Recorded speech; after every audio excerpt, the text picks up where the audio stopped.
Shalom, jumpa lagi dengan saya, Perepetan Johan. Hari ini, tanggal 3 November 2020, kita akan merenungkan firman Tuhan yang terambil dari Lukas pasal 24, ayat 10 sampai dengan 16, dilanjutkan dengan ayat 36 sampai dengan 43. Ayat 10 sampai dengan 16 Lukas pasal 24 berbunyi, perempuan-perempuan itu ialah Maria dari Magdala dan Yohana dan Maria ibu Yakobus dan perempuan-perempuan lain juga yang bersama-sama dengan mereka memberitahukannya kepada rasul-rasul. Tetapi bagi mereka perkataan-perkataan itu seakan-akan omong kosong, dan mereka tidak percaya kepada perempuan-perempuan itu. Sungguh pun demikian, Petrus bangun lalu cepat-cepat pergi ke kubur itu. Ketika ia menjenguk ke dalam, ia melihat hanya kain kafan saja. Lalu ia pergi, dan ia bertanya dalam hatinya, apa yang kiranya telah terjadi. Pada hari itu juga 2 orang dari murid-murid Yesus pergi ke kampung halaman bernama Emmaus, yang terletak kira-kira 7 mil jauhnya dari Yerusalem. Dan mereka bercakap-cakap tentang segala sesuatu yang telah terjadi. Ketika mereka sedang bercakap-cakap dan bertukar pikiran, datanglah Yesus sendiri, mendekati mereka, lalu berjalan bersama-sama dengan mereka. Tetapi ada sesuatu yang menghalangi mata mereka, sehingga mereka tidak dapat mengenal Dia. Ayat 36 sampai dengan 43 dari Lukas pasal 24 selanjutnya berbunyi, dan sementara mereka bercakap-cakap tentang hal-hal itu, Yesus tiba-tiba berdiri tengah-tengah mereka dan berkata kepada mereka, damai sejahtera bagi kamu. Mereka terkejut dan takut dan menyangka bahwa mereka melihat hantu. Akan tetapi ia berkata kepada mereka, mengapa kamu terkejut dan apa sebabnya timbul keraguan-raguan di dalam hati kamu? Lihatlah tanganku dan kakiku, aku sendirilah ini. Rabalah aku dan lihatlah, karena hantu tidak ada daging dan tulangnya, seperti yang kamu lihat ada padaku. Sambil berkata demikian, ia memperlihatkan tangan dan kakinya kepada mereka. Dan ketika mereka belum percaya karena girangnya dan masih heran, berkatalah ia kepada mereka, adakah padamu makanan di sini? Lalu mereka memberikannya kepada mereka sepotong ikan goreng. Ia mengambilnya dan memakannya di depan mereka. Amin.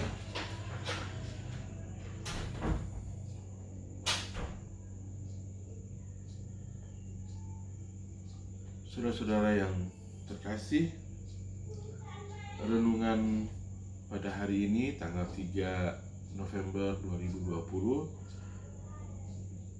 saya ambil tema berterima kasih kepada peragu atau orang yang ragu-ragu.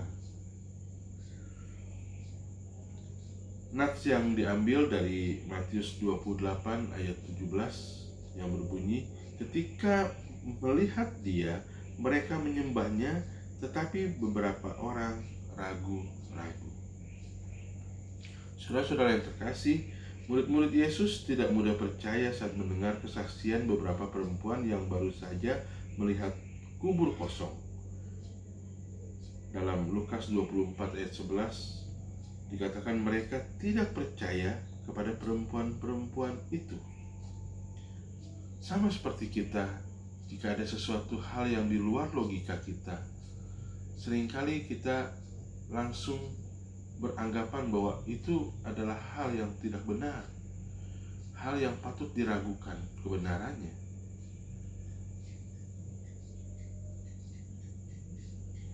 Dan ketika sore itu Yesus tiba-tiba menampakkan diri kepada mereka.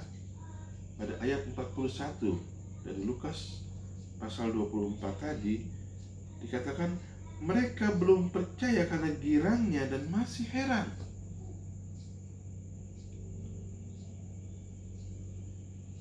Mereka begitu girang dan terkejut melihat Tuhan mereka telah bangkit, sehingga mereka mempertanyakan penglihatan mereka sendiri. Bahkan apa yang dirasa, apa yang dilihat saja terkadang masih meragukan jika hal itu di luar logika. Bahkan beberapa saat kemudian ketika Yesus memperlihatkan diri kepada murid-muridnya di Galilea, beberapa orang ragu-ragu. Seperti di Matius 28 ayat 17. Ketika melihat dia, mereka menyembahnya. Tetapi beberapa orang ragu-ragu.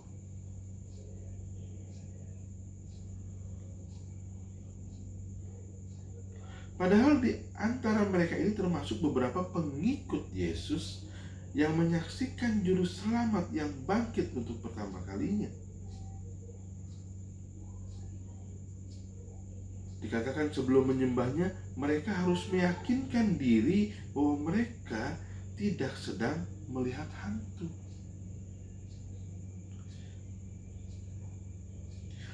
Saudara-saudara yang terkasih, saya senang Alkitab mencatat tentang para murid yang ragu-ragu. Sama mungkin seperti saya terkadang ragu-ragu. Mungkin saudara-saudara terkasih banyak juga yang ragu-ragu tentang keimanan kita, tentang kepercayaan kita. Terkadang kita di mulut bisa beriman, berkata beriman. Di mulut kita bisa berkata kita percaya. Tetapi sampai di mana batas kepercayaan kita kepada Tuhan? Sampai di mana keimanan kita mengimani Tuhan yang menjadi Tuhan dan Juru Selamat kita? Sudahkah kita benar-benar bersandar kepadanya? Sudahkah kita benar-benar berserah kepadanya? Sudahkah kita benar-benar melakukan apa yang menjadi kehendaknya dalam hidup kita? Atau kita sama seperti renungan semalam, apakah kita mengandalkan diri kita sendiri, kekuatan kita sendiri yang nampak dari luar, sedang yang tidak tampak di mata kita sangat meragukannya?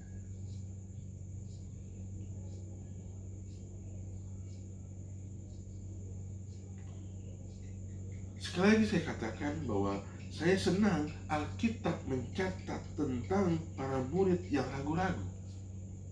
Hal ini membuktikan bahwa mereka tidak mudah dibodohi. Artinya, kalau kita ragu-ragu akan sesuatu yang belum pasti, akan sesuatu yang di luar logika, kita patut ragu-ragu. Jangan-jangan kita ditipu, jangan-jangan kita diperdaya, jangan-jangan kita dikecewakan. Wajar. Karena itulah kesaksian mereka lebih berbobot. Bahkan kesaksian kita juga nantinya akan menjadi berbobot. Karena diawali dengan keraguan-raguan.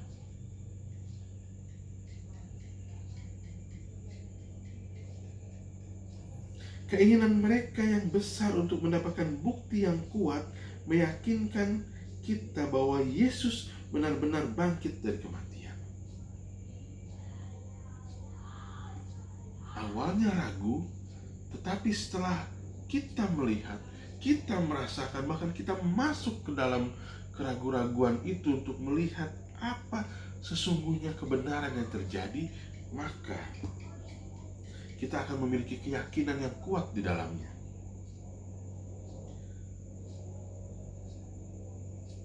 Hal ini juga meyakinkan kita bahwa Allah tidak ingin kita mudah tertipu. Artinya dengan keraguan-raguan itu, kita juga tidak gampang tertipu, tidak gampang dibawa ke sana, dibawa ke sini dengan pengertian yang ini, pengertian yang itu, yang akhirnya pengertian itu juga akan membawa kita kepada penyesatan.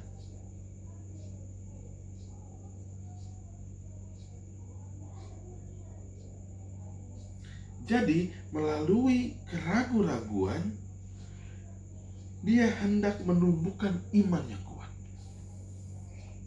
Diawali dengan keraguan-raguan, itu akan menumbuhkan iman yang kuat. Bahkan teguran halusnya kepada Thomas membuat ia mengucapkan pengakuan yang mantap. Di dalam Yohanes 20 ayat 28 dikatakan, "Ya Tuhanku dan Allahku." Kita tahu murid Tuhan Yesus yang paling sukar untuk mempercayai sesuatu hal yang di luar logika adalah Thomas. Dikatakan bahwa dia berkata, "Sebelum aku mencucukkan jariku ke bekas luka di tangannya dan juga di lambungnya, Tuhan, sekali-sekali aku tidak akan pernah percaya." Tetapi luar biasa pengakuan iman yang terjadi setelah ia juga benar-benar membuktikan apa yang selama ini diragukan. Dia sungguh-sungguh dapat berkata, "Ya Tuhanku dan Allahku." Awalnya ragu-ragu, tapi akhirnya dia begitu yakin bahwa Engkaulah Yesus, Tuhan dan Allahku.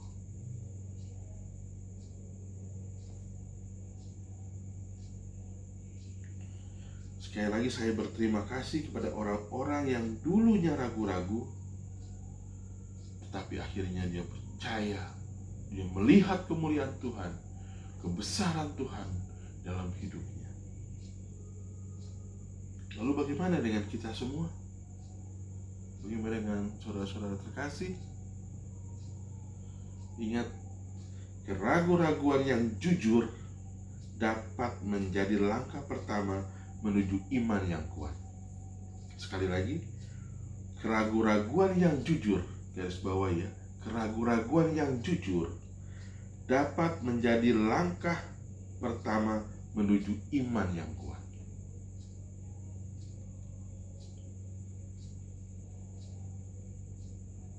Tuhan Yesus memberkati kita semua. Shalom.